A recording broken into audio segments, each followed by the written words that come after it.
Kifo cha Raila Odinga, kiongozi wa upinzani wa muda mrefu nchini Kenya, lakini kwa wakati mwingine alikuwa akionekana mshirika wa karibu wa serikali, ni pigo kubwa sana kwa siasa za Kenya, lakini pia kwa chama chake cha upinzani cha ODM.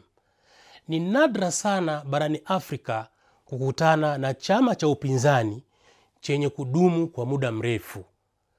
Mpaka umauti unamkuta Raila Odinga, chama cha ODM kimetimiza tayari miaka 20.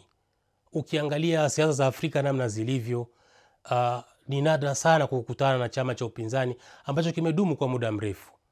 Lakini swala kubwa lililopo hapa ni je, ni kiongozi gani katika chama chake cha ODM anaweza kuvaa viatu vyake?